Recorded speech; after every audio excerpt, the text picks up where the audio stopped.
Greetings, my sports to the bone people. I tell you, this T20 World Cup, it is World Cupping. Yes, the T20 World Cup is World Cupping. Last night, I was looking at semi-final 1 and South Africa. They easily booked their spot in the final as they were able to get by Afghanistan. Gonna take a look at the scorecard. It was a very one-sided game, so we're gonna give you the scorecard for that one. Plus, I'm gonna talk a little bit about Gayle. Now, Gayle did an interview and he was talking about the IPL. Man was saying that, listen, there should be no international games scheduled during the IPL window because BCCI, they are the ones that control cricket. They run the cricket. And if you want the best, if you want IPL to be, which is the best franchise league, if you want it to have the best players, then no international games should be played during that window.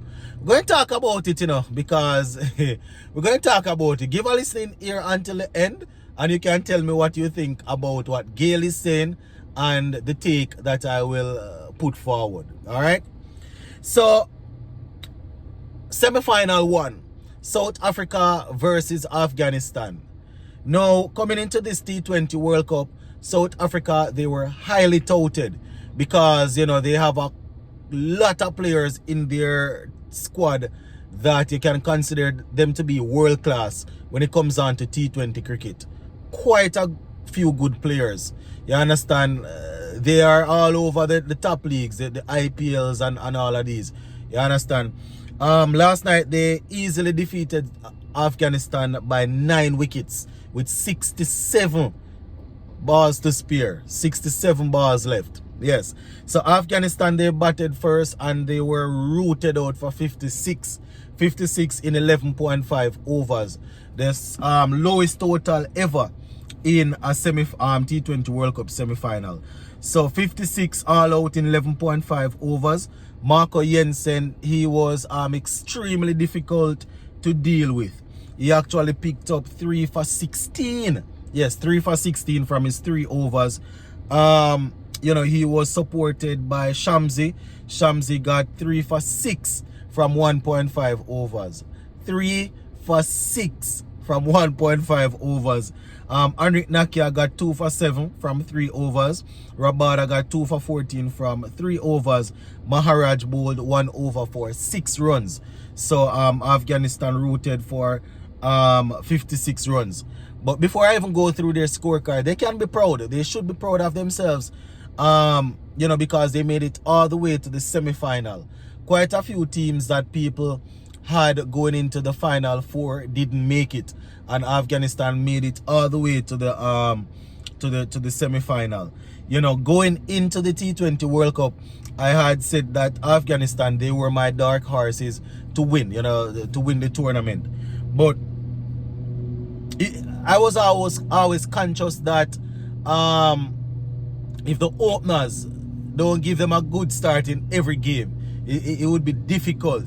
You understand? Not saying that the others can bat the Nabi and the Rashid Khan and all of these guys.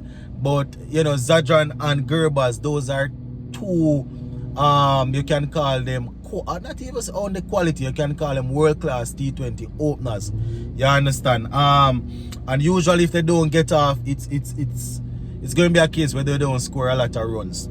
So Gerbers, he didn't score. He faced only 3 deliveries before Janssen got rid of him. Zadran made 2. Gulbadin Nab, he made 9. Omazazi made 10. Mohamed Nabi, somebody who you would expect to stand up in this game, he didn't score.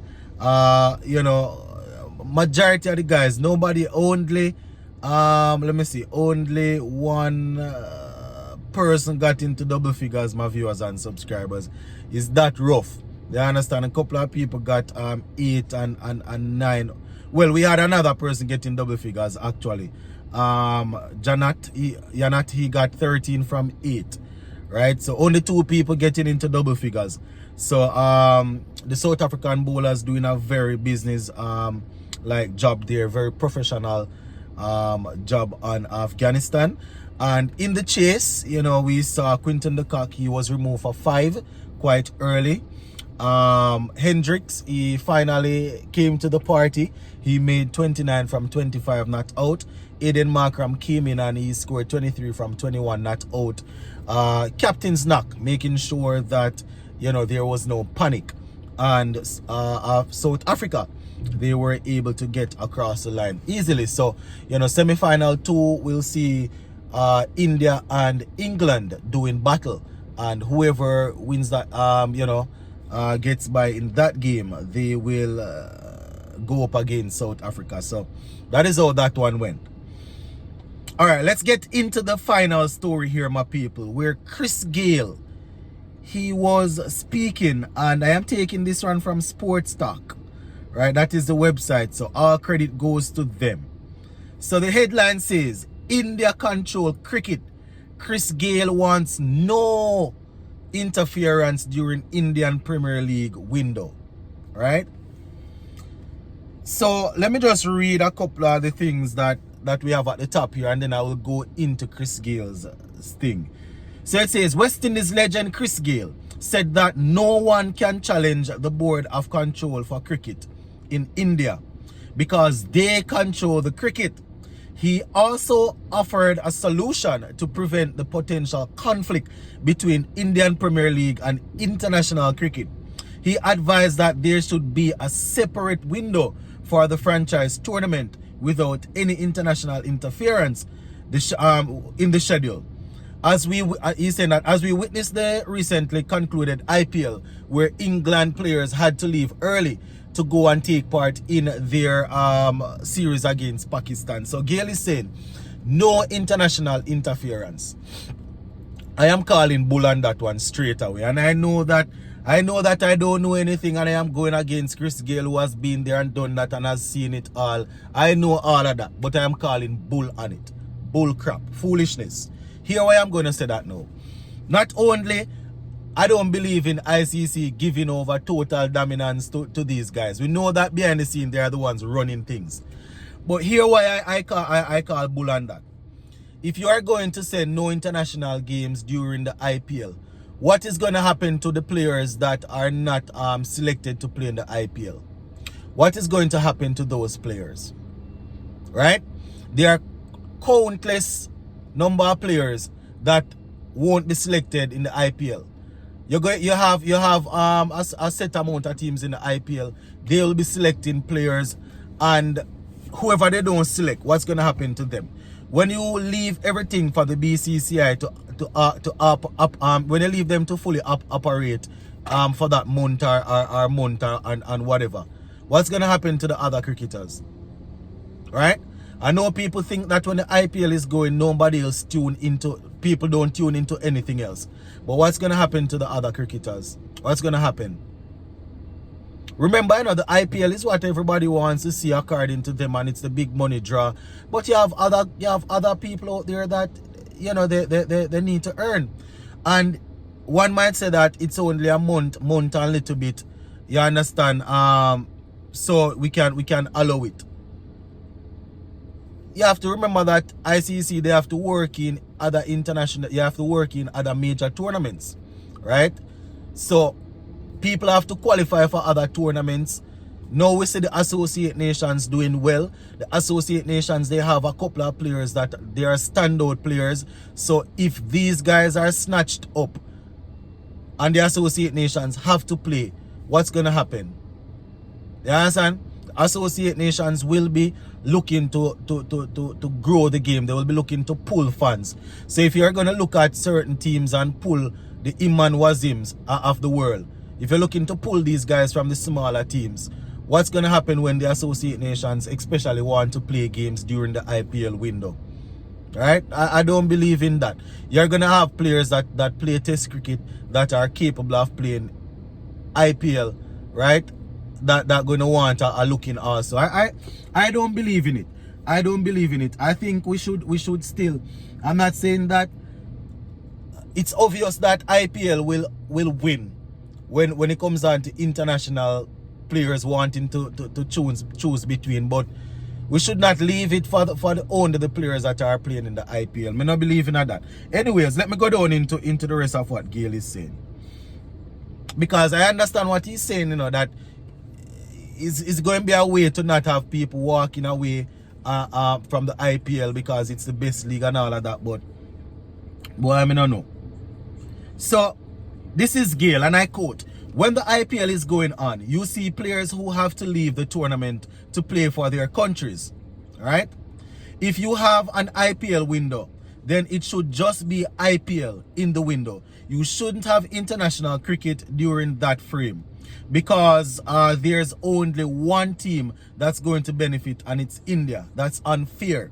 You cannot have the system like that." Well, I don't know if there's anything that ICC can do to compete with these guys.